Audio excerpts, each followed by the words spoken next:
Hello, hi guys! Magandang hapon sa inyong lahat.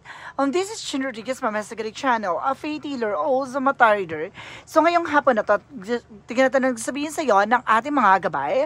So this is a monthly gabay for the month of September 2024 for the sign of Aries. So Aries, welcome to my channel. Ano kayang messages, advices, and spirit guides ang ating masasagap for today's video? Kanino kayang energy or kaganapan sa buhay ng mga Aries ang ating mahagilap? So guys, this reading is a general reading lamang. Hindi lahat nakaka-resonate. Kunin lamang po makaka-relate sa inyo and comment down below kung kaninong energy ang ating nasagap. And because don't forget to like and subscribe my channel and hit notification bell for more videos update. And because maraming salamat po sa mga walang sawang pagsuporta sa aking channel. Lalo-lalo na ang hindi nag-i-skip ng ads na way pagpalain kayo ng Diyos at may kapal siksik, liglig na gumapaw na biyayang manong balik sa inyo. So let's see guys, what is the messages advice ng ating angel spirit for the sign of Aries? So let's see and watch this. Hello guys! So, na-miss nyo ba ako? So, eto na. Bubulubugin na natin buong pagkatain niya. So, eto na for monthly gabay. So, let's see. What is the message sa'yo ng ating angel spirit? So, this is the Six of Cups. Oh, a past person coming back, or either this is something of remnants. No, it's either a person coming back or a situation coming back. No, kumbaga may mga bagay na magbabalik. No, this is something you want for fast communication and fast movement. This is something in messages, phone calls, travel. And because this is something to observe with an indecision. May mga bagay na nahihirapan ka mag-decision. Nahihirapan pa pag-isipan. This is something confusion. Naguguluhan ka pa as of now. So, let's see. This is something as 7 of Wands. By you are being protected. So, may mga bagay dito na kailangan proteksyonan ka. No? Pangalagaan ka. And this is something to Pentacles, maging balanse, no? Huwag ka masyadong padalas-dalas, huwag ka masyadong agresibo. May mga bagay dito na kailangan po muna pag-isipan, tignan at pagmasdan. Huwag ka masyadong magmadali, huwag ka masyadong atat, huwag ka masyadong padalas-dalos sa mga gagawin mo action. So this is something, the Ace of Cups with something, a new beginning, new love life, no? May bagong pag-ibig, it's either new kilig, no? Kumbaga, kung may asawa ka, maaaring ibalik ang kilig ng dalawa, no? Kung may jowa o may kaharutan ka, maaaring dumami pa sila. Char, kumbaga, maaaring, diba? Parang nag-uumapaw yung kilig at pagmamahal mo ngayon. No? Maaaring, kumbaga, may bagong pag-ibig na papasok sa buhay mo. So, let's see what is the Six of Cups. Represent the Seven of Swords. See, this is a cheating lying on you. Mas mag-ingat ka. Dahil itong tao na to ay sinungaling manloloko. No? Kumbaga, kung niloko ka na dito before, lolokohin ka pa rin niya hanggang ngayon. So, let's see. Kung mayroong, kung may comeback ng tao, may comeback ng betrayal. So, let's see. The Eight of Wands represent the Seven of Pentacles for harvest time. So, this is the moment na, kumbaga makukuha mo what you deserve. So, kaya siguro siya babalik. No? Kaya siguro siya babalik dahil palpak ang pinalit. No? Kumbaga, hindi talaga, kumbaga, parang itong tao na to, kumbaga, nakita niya yung iba yung pag-aasikaso, katangian, kakayanan at kaalaman mo, or something iba yung katangian or personalities mo, no? Kumbaga iba yung pagkatao mo sa pagkatao ng taong minahal niya or yung taong pinalit niya. So maaaring it's either a physical appearance or either an attitudes, no? So let's see what is the Two of Swords. The Two of Swords represent the Nine of Cups. So this is something a wish fulfillment. So, may mga bagay dito na parang hiniling mo no? Na bumalik siya, pero ngayon, kumbaga, naguguluhan ka. No? Kumbaga, ito yung mga bagay na, kumbaga, gusto mong mangyari na bumalik tong tao na to. Pakita mo sa kanya na mali ang ginawa niyang pag-iwan at pagtalikod sa'yo. There's something a Seven of Wands. Represent the King of Swords. No? Stop the pattern. Putulin mo na, baguhin mo na ang eksena, no? Kumbaga, protection ng sarili mo, protection ng pangalaga mo yung sarili mo, putulin mo yung mga bagay na hindi nagsiserve sa'yo, no? Kumbaga, doon sa una pa lang, hindi ka na niya pinahalaga. Doon pa lang sa una, pinaglaruan niya yung nararamdaman mo. Doon pa pa lang sa una, hindi ka na niya kayang paglaban. Ngayon pa kaya nababalik pa siya. So, let's see what is the Two of Pentacles. Represent the Knight of Swords with success driven. So, may mga bagay dito na maging balance ka sa finances and of course, love life. Kasi magtutuloy-tuloy na tong eksena na to. This is something in you love for Ace of Cups. And because this is something that came in. So, ibig sabihin dito, may bagong pag-ibig but hindi ka pa nakaka-move on. So, maaaring, kumbaga, nandun ka pa sa situation ng kirot-kirot, sakit-sakitan, no? Drama-dramahan. So, ganon. Very emotional and very dramatically actress or actor ka. So, let's see what is the Six of Cups and the Seven of Swords. Represent the Two of Wands. There's something choices. No, may mga bagay na pipiliin mo dito, no? Pipiliin mo ba na bumalik ka sa bangungot ng nakaraan o pipiliin mo bang mabuhay ng maluwag sa kalooban? So, let's see what is the Eight of Wands. The Seven of Pentacles with the Six of Wands. So, this is something, a victory is yours. Nagtagumpay ka na, no? Kumbaga, napamukha mo na sa kanya na mali at palpak ang pinalit niya. So, ito na. No, kaya, itong tao na to, yung, kumbaga, nagbigay ng ano sa'yo, kumbaga, motivation or something, kumbaga, lakas ng loob, no, na para mahalin at tanggapin ng sarili mo. So, this is something, Two of Swords and the Knight of Cups. This is something, the Full card, no? Kumbaga, this is something a new beginning, no? Dahil sa pananampalataya at tiwala mo, na bibigay sa iyo mga bagay na para sa iyo talaga. Ano kasi sinasabi dito, nahihirapan ka mag-decide ngayon kasi, kumbaga, may feelings ka pa rin sa kanya. So, let's see what is the Seven of Wands. Seven of Swords because the King of Swords. This is something, Knight of Swords with an anxieties. Iniisip mo siya. Or may mga bagay dito na maaaring iniisip kanya. So, maaring balisa siya, hindi siya mapakali, no? Kumbaga, itong tao na to ay kumbaga nagbigay sa kanya ng, kumbaga, itong tao na to nagbigay ng kaliwanagan sa kanya, naliwanagan siya na hindi ka dapat niya ginangster, ganun, ganyan. Pero darating kasi yung araw na gagangster kanya ulit, no? Yun yung be aware. So, let's see what is the Two of Pentacles and of course, the Knight of Swords. So, this is a Page of Swords. Oh, see? Get more information. Beyond curiosity. Bakit? Alamin mo kung bakit siya bumalik or bakit siya, diba? Kung anong hanas niya or anong eksena niya, bakit siya, diba? Nagparamdam. Oh. Ibig sabihin dito may intention. So, yun yung kailangan mong, na huwag kang magpapa-apekto na para magulo, no? Yung binuo mong, buhay ulit, no? So, let's see what is the Ace of Cups because the Kingman. So, this is the Lovers. So, I told you so. Tama talaga. Tugman-tugma talaga with the Lovers. Sinasabi dito, guys, na this is something love life. But, kumbaga may bagong pag-ibig nga na maaaring kumbaga magbigay sa'yo ng bagong eksena. Pero, nandun ka pa sa eksena na hindi ka pa nakaka-move on, na para nakatali ka pa sa eksena niya. Maaaring kumbaga itong tao na to, kumbaga, hindi mo pa rin makalimutan. O may mga bagay na parang nahihirapan kang mag-move on. It's either a years na pinagsamahan nyo o yung mga pinakita niya sa'yo o yung mga bagay na pinahalagahan niya doon mga panahon na kayo pa. Oh, ganon. So, let's see what is the outcome. So, the pinaka-outcome is the Nine of Pentacles. Being security. No? Maging secure ka. No, kumbaga maging secure ka, baka pinaglalaroan ka lang niya. And this is a Justice card with a karma is waving. So, ibig sabihin, karma is coming. At the same time, there's a bounce back. No, there's something consequences. No, what you deserve. So, ibig sabihin dito, may mga bagay na binabalik sa'yo kasi deserve mo. Pero may mga bagay dito na sinasabi sa'yo na mag-ingat ka dahil, kumbaga, may kabayaran ng mga maling gawa. So, ibig sabihin dito, kung may mga bagay na ginawa ka na hindi tama, babalik sa'yo. So, ibig sabihin, kung pinagawan mo to para bumalik tong person na to, sinasabi ko sa'yo, mag-ingat ka sa karma. So, ibig sabihin ko, itong tao na to bumalik sa'yo dahil na pamukha mo sa, kumbaga, na-realize niya na ganito, ganyan. Kumbaga, karma niya yon. So, guys, let's see.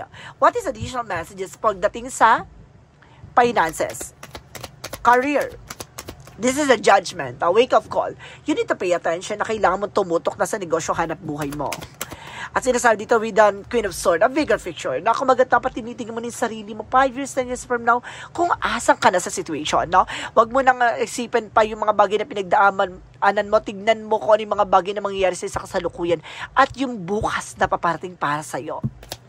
Additional messages about sa career, this is something the Devil card. Oh my God. This is something greedy or either revenge, no? Mag-ingat ka guys sa pag-alarming, mag-ingat ka, tignan mo yung mga bagay na mangyayari sa kasalukuyan, wag mong tignan yung nakaraan, baka iwasan mong gumante o gumawa ng anuman, baka bumalik sa'yo lang yan.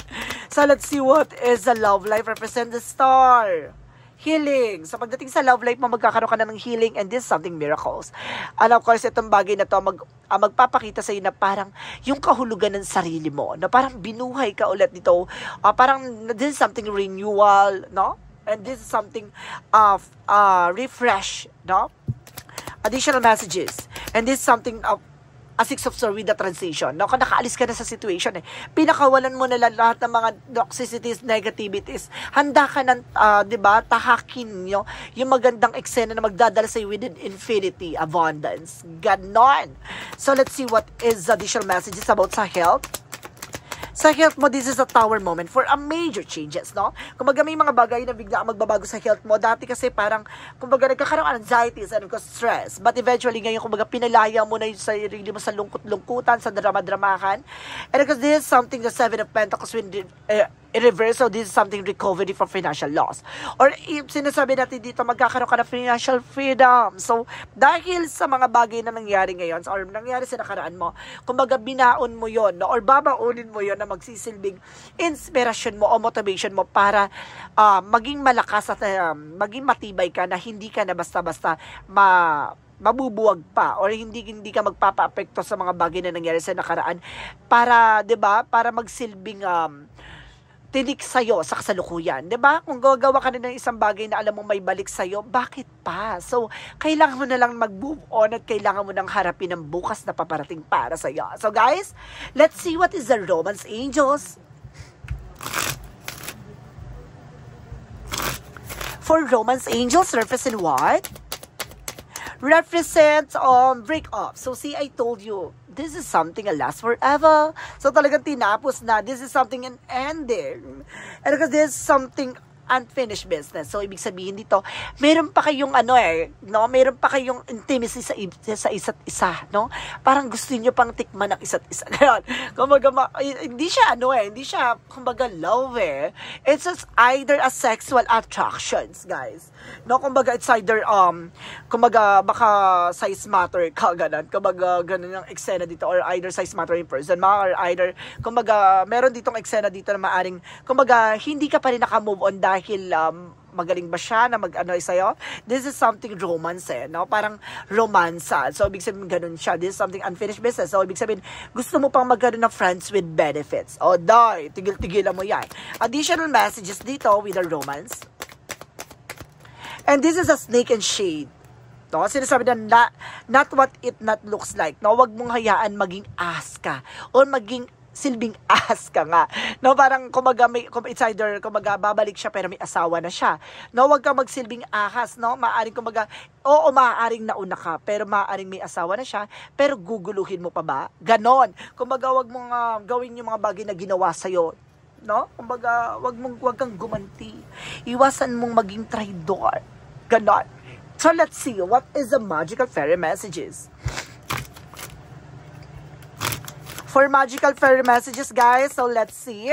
So this is something, do some research. No, kailangan mo pang alamin, no, kilalanin at kumbaga ngayon, kumbaga nagkakaroon ka ng sa sarili mo na parang kumbaga gusto mong ma-enhance yung sarili mo, i-polish yung skills mo, kumbaga marami kang gusto matutunan sa sarili mo. At the same time, this is something assertiveness. Ngayon sa sarili mo, alam mo yun na yung grounds mo. No? Kumbaga alam mo na kung bakit ka mahalaga, alam mo na kung bakit ka dapat pahalagahan. So let's see what is a yin and yang oracle card. Represent what?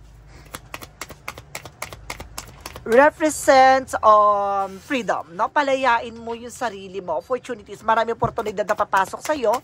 And this is something revert. I told you, diba? This is something revert. Kumbaga, binuhay ka ulit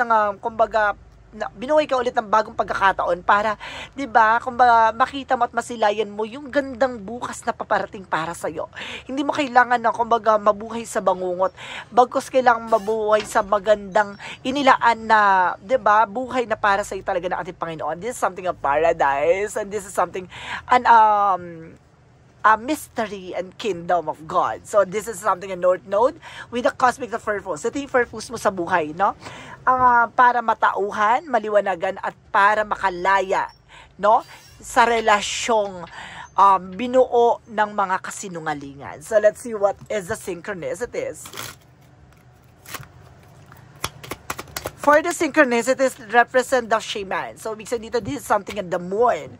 Ibig sabihin dito, may mga bagay na inilalatag na lahat ng katotohanan sa'yo kung bakit nangyari lahat ng kaguluhan na to at lahat ng mga bagay na nangyari sa'yo ngayon. This is something silence. Maging tahimik ka. Kasi may mga tao sa paligid mo na, di ba, naiinggit sa'yo. This is something evil eye contract na, kung baga, wini-wish nila na maging ganito ka, maging ganyan. Mas maganda yung, diba, low-key, na tahimik ka, even sa relationship, guys. And this is something Empress card, no? Kumbaga, mahalin mo yung sarili mo. This is something self-love. At the same time, this is something revert. Na magkakaroon ka ng parang, kumbaga, parang glowy, no? Parang, kumbaga, gumanda yung, this is something shining, guys. Talagang, parang, iba yung atake mo dito, nakakasilaw, no? So, let's see what is additional messages with the Money Move Oracle deck. And this is spiritual work. So, see, this is a spiritual journey. And because this is something chakra and, of course, energy.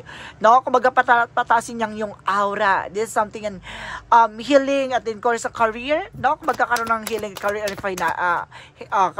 career and, of course, love life. So, this is something ending. Tapos na eh. No? Kumbaga, tinatapos na. At, kumbaga, it's time to say goodbye. It's time to say goodbye. Charis. And because this is something winning. At ito ay papanalo mo. So, di ba nakikita mo? Dahil dyan with the God plans, no? Kumbaga, tinapos na ng ating Panginoon. Kasi nakikita niya na hindi mo deserve yung mga ganun tao. At itong bagay na to, yung ipapanalo mo. Oh, ang ganda. Sabi, ang ganda ng monthly gabay mo, ha? So, let's see what is the angel's answer. So, this is the within the next few months. So, mga susunod na buwan, guys. Maganda ka na. And this is a perfect timing for you. So, this is a shimmering kiss. So, ganyan. Kung kinang-kinang ka, magniningning. And this is something, after the storm, there's a rainbow. No, kumbaga, pagkatapos ng unos, makikita yung ganda at kulay na talagang, di ba, bahaghari. And this is something within the next few weeks. Sa mga susunod na linggo, at magkakaroon pa ulit ng mga pagganapan, pagbabago. Unti-unti na magkakaroon ng development, improvement. So, let's see what is Archangel Michael. And this is a spend more time outdoors. So, kailangan nyo, kumbaga kailangan nyo pumunta na ibang lugar. Kung kailangan nyo mag-unwind, no? Mag-refresh yung utak nyo. And of course, pray you will help from your situation, no? Ang pagdarasal talaga, isa sa makakatulong o isang sa magiging sandata mo para mapakinggan ka at kumbaga para matulungan ka sa mga panahon na masakit na kinagagalawan mo, no? Kumbaga parang feeling mo hindi ka na makabangon, magdasal ka lang, no? Aalisin ka niya sa sitwasyon mo. Lalo na kung hindi mo deserve. This is something self-worth. So see, I told you, this is something spotlight, no? Mag-shining ka talaga, guys. This is something, and this is something heaven, guys, no? Parang pinapakita dito na ang Panginoon talaga ang magbibigay sa iyo ng liwanag at papakita sa iyo na kung ano ba talaga yung, diba? Yung position na para sa'yo talaga. Ang ganda. And this is an in-face. Mag-ingat ka. May mga taong makarang. No? May mga taong susubok, no? Para hindi mo makuha yung deserve mo. This is something victim. Maaring biktima ka ng black magic and of course evil eye for evil eye and evil eye contract or something, inggitera, sumpa, ano man yan, na maaring kasama ka rin dyan. No, kaya kailangan na waksiin, alisin mo yan, no? Solusyonan mo yan. As of now, guys, hanggat maaga pala. So, let's see what is additional messages with an angel spirit. So, this is something taking action. I told you, kailangan mo mag-take ng action. Kita mo yan? And of course, this is something, confident, na kailangan mo lakasan ng loob mo, no? Lakasan ng loob, tibayan ang loob, tibayan ng mukha, charis. And this is something harvest time, no? This is a preparation. Kumbaga, piniprepara ka na ng ating Panginoon, this is your harvest moment. Ganon.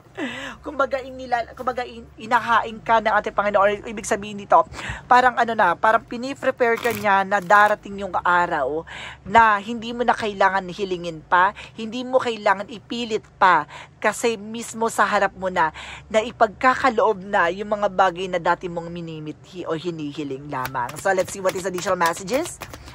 And this is something lifting the veil. So this is something, anything unaligned must go, no? Questioning everything. Na marami kang tanong, pero kailangan mong pakawalan yung mga bagay na alam mong walang kasagutan sa mga katanungan mo. No? Kumbaga may mga bagay na gusto mong tanungin yung ganito, gusto mong tanungin ganyan, dahil wala naman makakasagot niyan kundi ang sarili mo. So let's see. Additional messages. Parang sinasabi dito, nakita niyo, this is something sunlight. Parang, kumbaga pagkagising mo sa umaga, 'di ba, bagong bukas ang talagang, 'di ba? Ang iyahain sa iyo ng ating Panginoon. This is something failure. No, maraming mistakes, no, maraming disappointment, maraming mga hindi mo inaasahan na mawawala or aalisin. It's an opportunity to learn. No? Dapat dyan may matututunan ka dyan. Hindi pwedeng nangyari na nga yan, pero 'di ba, hindi ka natuto. Tapos paulit-ulit yung nagiging ganun yung nangyayari. Anong eksena mo na yun? Martir ka? Marupok ka? Ganon. So let's see what is additional messages. And of course, this is something flowers. So this is something start to bloom, no? Ito na yung panahon at pagkakataon para mamulaklak na o sumibol na, no?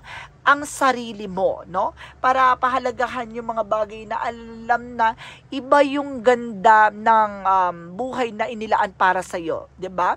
And this is something time to decide. Kailangan mo na magdesisyon ngayon na. Kung ano ba yung gusto mo or kumbaga nanggagaling sa puso mo. So let's see what is the Romance Angels. So, Romance Angel represent reconciliation. Meron talaga magbabalikan dito, guys, no? Kumbaga, pinilit natin kumbaga, baguhin yung eksena, pero may mga bagay na magbabalik. Meron ditong babalikan, meron ditong hindi na babalikan. This is something, an engagement.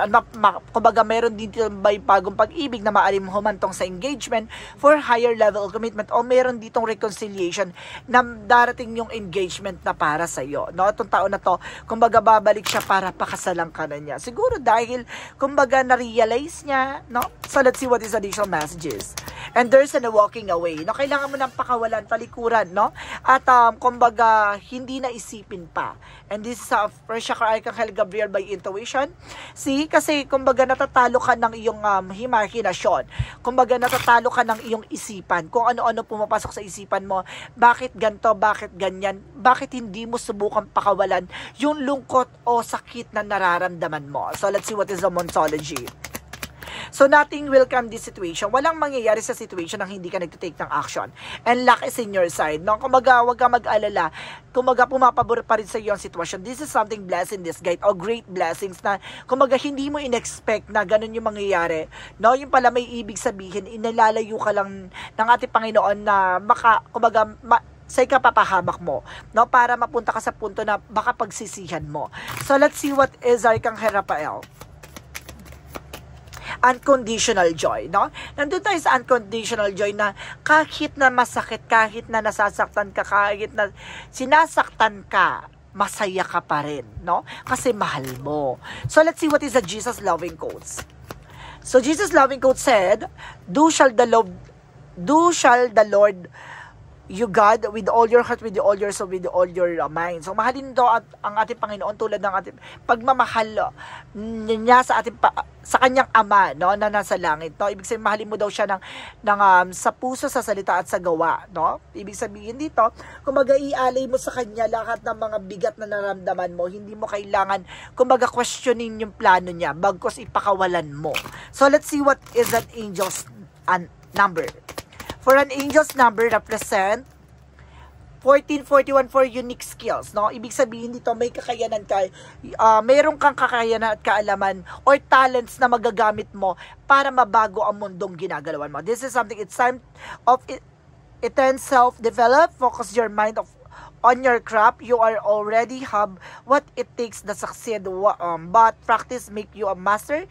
It also serves to find your true purpose. Leveling up in your career and a business is a priority right now. So, ibig sabihin nito, priority daw ngayon, yung kumbaga, finances, and of course, career or business mo, or negosyo o hanap buhay mo. Kasi kailangan mo muna maging successful na tao, no? Para maipamukha mo sa kanya or para maipakita mo sa kanya na palpak ang pinalit niya, no? Ganun.